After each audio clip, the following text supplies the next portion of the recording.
मानस श्रृंखला में आज का विषय अंधकार भाग 4 अध्याय 2।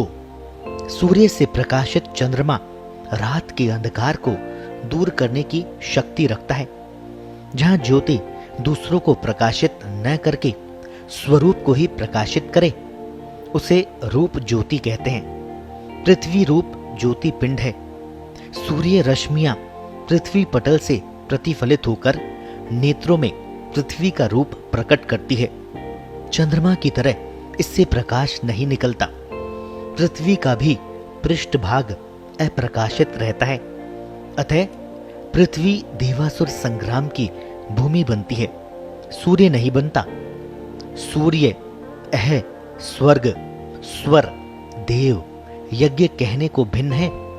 इनमें एक ही ज्योति तत्व है। सूर्य ही इन सब का पर्याय है।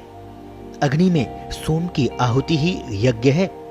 सूर्याग्नि में निरंतर पारमेष्ठ्य ब्रह्मांडस्पति रूप पवित्र सोम की आहुति होती रहती है।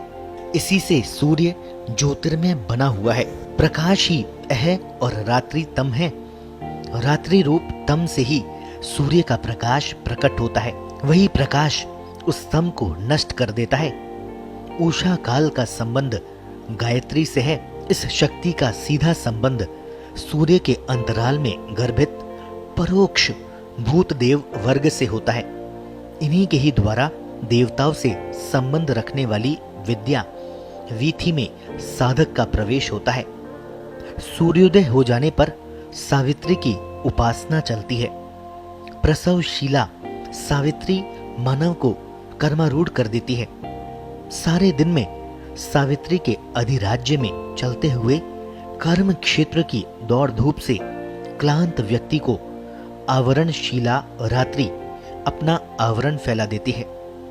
रात्रि में से ही सूर्य उदय हो रहा है, रात्रि में ही लीन हो रहा है। ये उषा रूप ज्योति की व्यापकता है। उषा काल में मनुष्य मात्र यदि गायत्री का सेवन करता है तो उसका कर्म बंध नष्ट हो जाया करता है। गायत्री द्वारा बंधन रूप बीज भून दिया जाता है। ज्ञानाग्नि सर्व कर्माणि भस्मात् कुरुते अर्जुन। ज्ञानाग्नि सर्व कर्माणि भस्मसात कुरुते अर्जुन। आत्म ज्योति के बारे में संध्या के अधमर्षण सूक्त में इंगित मिलता है। ऋतं च सत्यं चाभिद्वा तपसो अद्य जायते ततो रात्र जायते ततः समुद्रो अर्णवः। समुद्रादर्णवादधि संवत्सरो अजायते।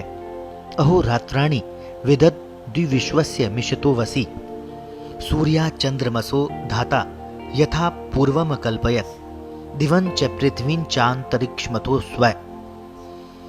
ऋत आकाश की तरह व्यापक को कहते हैं। सत्य सीमाबद्ध को कहते हैं। व्यापक ब्रह्म तत्व को माया शक्ति के द्वारा बिंदु भाव रूप सीमा में घेर कर जीव भाव में परिणत कर दिया जाता है। प्राणों के द्वारा तपन होकर बिंदु भाव रूप सीमाकरण होता है।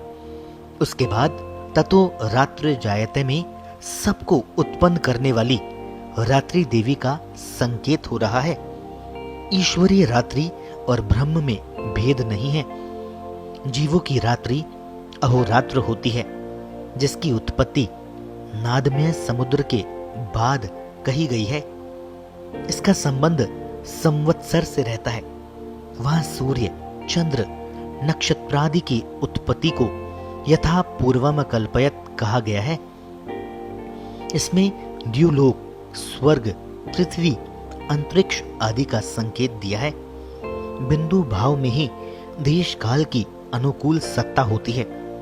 सह सत्वगुण की प्रधानता पर निर्भर करती है। यही महामाया द्वारा विश्व के निर्माण का आरंभ है।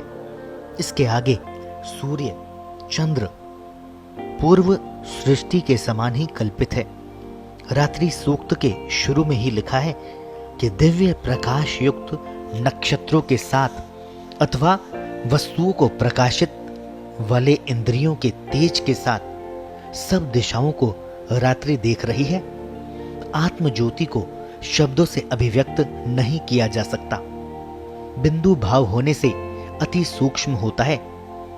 अव्यय पुरुष रूप में पंच कोशों के भीतर ज्योति रूप प्रतिष्ठित है।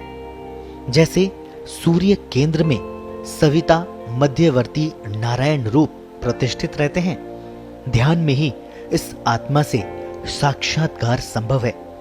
ध्यान में ही इसका ज्ञान रूप प्रकाश भी अनुभव में आ जाता है और ये भी दिखाई पड़ जाता है कि सृष्टि का हर पिंड भीतर एक जैसा प्रकाशित है। सूर्य, चंद्रमा, नक्षत्र भी उसी प्रकाश के अधीन है। वही एक शाश्वत प्रकाश रूप ब्रह्म है। कोई भी ज्योति उससे बाहर नहीं है। वही सही अर्थों में ज्योतिषाम ज्योति है।